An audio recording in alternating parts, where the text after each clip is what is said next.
Right now, without knowing it, your body is preparing for a threat that no longer exists. Your pupils are slightly wider than they need to be. Your ears are tuned to frequencies just below conversation. Some part of you, deep beneath the thinking surface of your mind, is scanning. Always scanning. And the strangest part is that you have never once asked it to. This is not anxiety. This is not a flaw. This is something far older than your name, your language, or the building you are sitting in. This is a system built over 2 million years, layer by layer, like sediment pressed into stone. And it is still running, right now, inside you. The question is not whether you carry ancient fear. You do. The real question is what that fear actually is, where it came from, and why your body refuses to let it go. Let us go back. Not decades, not centuries.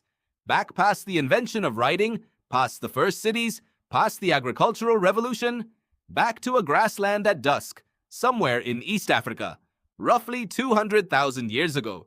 You are standing at the edge of a tree line. The sun is low. The light is gold and long and beautiful, and you are not noticing any of that, because something moved in the grass to your left. You did not decide to freeze. You just froze. Your heart rate doubled in under a second. Your digestion stopped. Your hearing sharpened.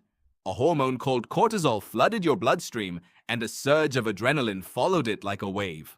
All of this happened before any conscious thought formed.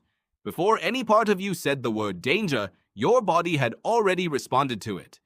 This is what neuroscientist Joseph Ledoux called the low road.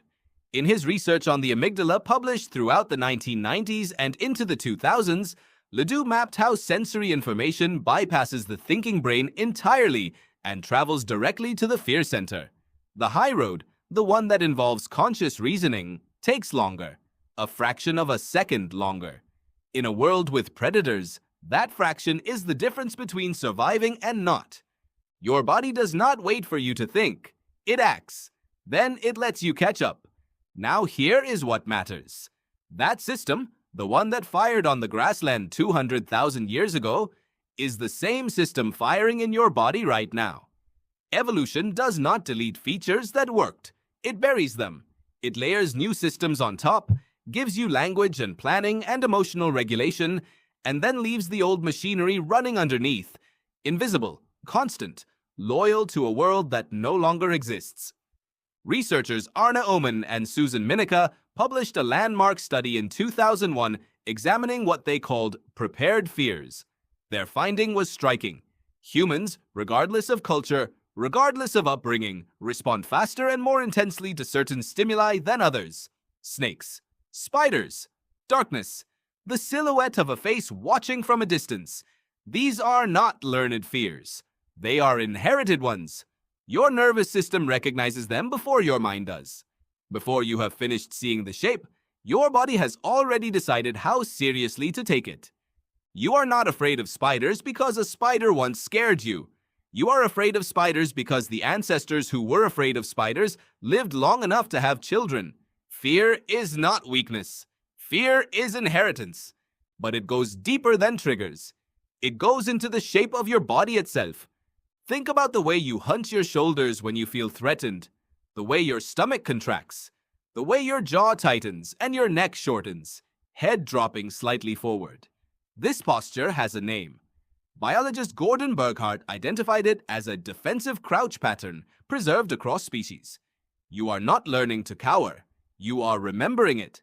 Your body defaults to the shape of a smaller, harder-to-reach target, an animal making itself compact in the presence of something larger. Think about the way your skin rises into goosebumps when you feel watched or startled. On an ancestor with fur, that same response made them look larger. It puffed up the coat.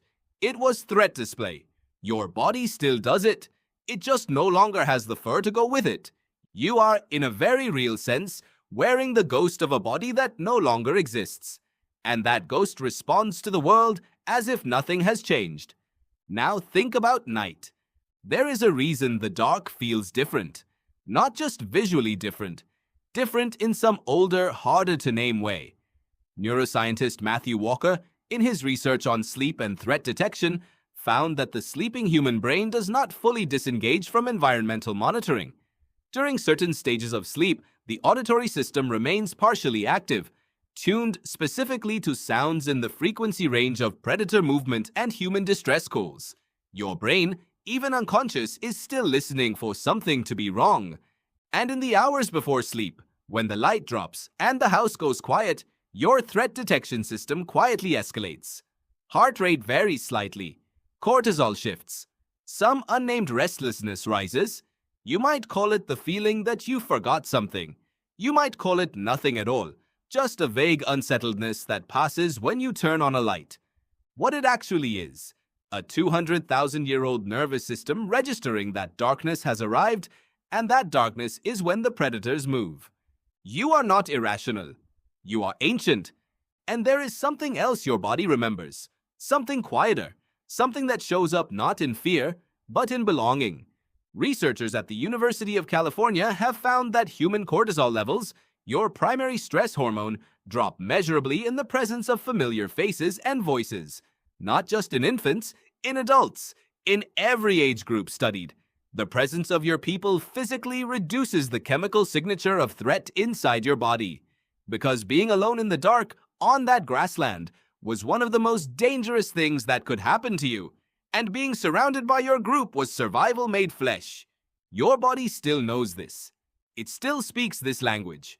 When you feel calmer around people you love, when the anxiety in your chest softens at the sound of a familiar voice, that is not sentiment. That is a biological system designed to keep you alive by keeping you together. The ancient fear and the ancient comfort are two sides of the same architecture. So here is where you are left. In a world that has largely solved the problems these systems were built for. The predators are mostly gone. The darkness is manageable. The grassland has become a city or a suburb or an apartment with a lock on the door. You are statistically safer than any human being who has ever existed. And yet, your amygdala still fires at a shape in your peripheral vision. Your skin still rises when something watches you from across the room. Your chest still tightens in the dark. Your cortisol still spikes before something you cannot name. The fear is not a malfunction. The fear is a letter from your ancestors, written in the only language that survives everything, the body. Right now, without knowing it, your body is preparing for a threat that no longer exists. But somewhere in that preparation is the entire story of how you got here. Of every ancestor who felt the grass move and froze, who stayed close to the fire, who listened in the dark so hard their ears ached. You carry them with you, every scan, every flinch, every shiver in the quiet. That is not anxiety. That is 2 million years still trying to keep you alive.